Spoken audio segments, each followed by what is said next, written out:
Hello बच्चों। तो चलिए इस प्रश्न को पढ़ते हैं। दिखाइए कि बिंदु 0,2,3 से रेखा x प्लस 3/5 बराबर y माइनस 1/2 बराबर z प्लस 4/3 पर डाले गए लंब के पाद के निर्देशांक 2,3, -1 हैं। तो यहाँ पर देखो हमें दर्शाना है कि इस बिंदु 0,2,3 से इस रेखा पर डाले गए लंब के पाद के जो निर्देशांक होंगे वो 2,3, -1 होंगे। तो प्रश्न में आगे बढ़ने से पहले इस प्रश्न से संबंधित जो मुख्य अवधारणा है उसकी हम चर्चा कर लेते हैं। ठीक है, तो यहाँ पर देखो मुख्य अवधारणा देखो क्या हो जाएगी। बिंदु बिंदु x1, y1, z1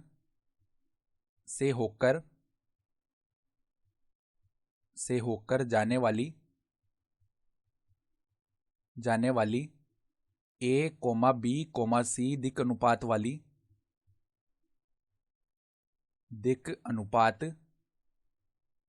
वाली रेखा का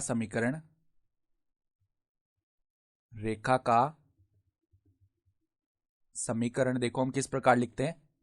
x माइनस x1/a बराबर y माइनस y1/b बराबर z माइनस z1/c बराबर में लेमडा, इस प्रकार लिखते हैं रेखा का समीकरण। तो अब देखो हमारे पास में जो दी हुई रेखा है हमें क्या ज्ञात करना है, देखो वो देख लेते हैं पहले। यहाँ पर मान लो इस प्रकार की रेखा है, जो दी हुई रेखा है उसको हमने L बोल दिया है। अब L में देखो यहाँ पर 5, 2, 3 ये क्या है, दिक अनुपात है। ठीक है, तो इसके दिक अनुपात 5, 2, 3 हो गए।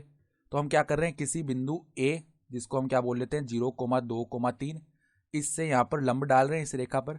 तो ये जो लंब इस रेखा को यानी कि L को जिस बिंदु पर काट रहा है उस बिंदु के हमें निर्देशांक बताने हैं कि क्या होंगे, 2, 3, -1 ये दर्शाने हैं। तो एक बार के लिए हम क्या करते हैं x, y, z मान लेते हैं इसके निर्देशांक और फिर हम ज्ञात करेंगे। ठीक है, तो अब देखो यहाँ पर हम क्या कर चुके हैं, दिक् अनुपात लिख चुके हैं रेखा L के लिए। तो यहाँ पर हम जानते हैं कि दो लंबवत रेखाओं के दिक् अनुपातों के गुणनफलों का जो योग होता है वो क्या होता है, 0 होता है। ठीक है, तो इसका हम यहाँ पे उपयोग करने वाले हैं। पहले हम देखो रेखा का समीकरण लिखते हैं। L रेखा का समीकरण क्या है, x प्लस 3/5 बराबर y माइनस 1/2 बराबर z प्लस 4/3 बराबर लेमडा मान लेते हैं। तो अगर हम x, y, z के मान निकालें तो x का मान लेमडा के पदों में 5 लेमडा -3 होगा, y का मान हो जाएगा 2 लेमडा+1 और z का मान हो जाएगा 3 लेमडा-4। ठीक है, तो अब अगर हम ए बी रेखाखंड के दिक् अनुपात लिखें, ए बी के दिक् अनुपात हम जानते हैं दिक् अनुपात कैसे लिखते हैं, दो बिंदु दिए हुए होते हैं तब x2 minus x1, y2 minus y1, z2 minus z1। तो देखो x माइनस 0 x बन जाएगा, फिर देखो y माइनस 2 आ जाएगा, फिर देखो z माइनस 3। तो अब हम जानते हैं कि ए बी जो रेखाखंड है वो L रेखा के लंबवत है और दो लंबवत रेखाओं के दिक् अनुपातों के गुणनफलों का योग क्या होता है, 0। तो अब देखो इनका हम गुणनफलों का योग कर देते हैं। तो देखो 5x प्लस में क्या बनेगा, 2 गुणा में क्या आ जाएगा y-2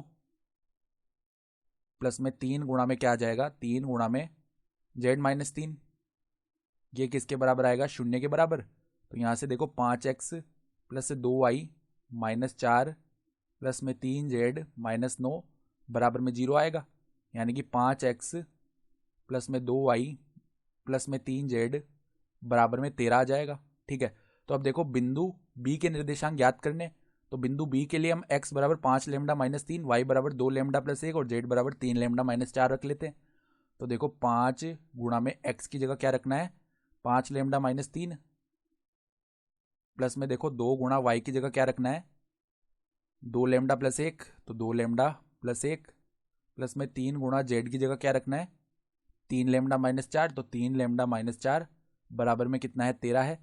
तो यहाँ से देखो ये बन गया 25 लेमडा माइनस में 15 प्लस में 4 लेमडा प्लस में 2 प्लस में 9 लेमडा माइनस का 12 बराबर में आ जाएगा 13। ठीक है, तो 25 लेमडा प्लस 4 लेमडा ये तो हो गया 29 लेमडा, 29 लेमडा प्लस में 9 लेमडा ये हो जाएगा 38 लेमडा।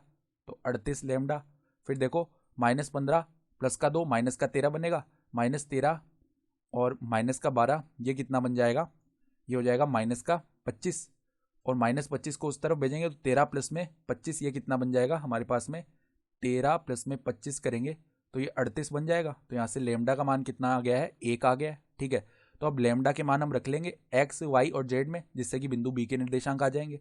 ठीक है, तो एक्स बराबर में क्या बनेगा, 5 लेमडा माइनस 3 था, तो 5 गुणा 1 5 हो जाएगा, यानी 5 माइनस 3 बराबर में 2 आ चुका है।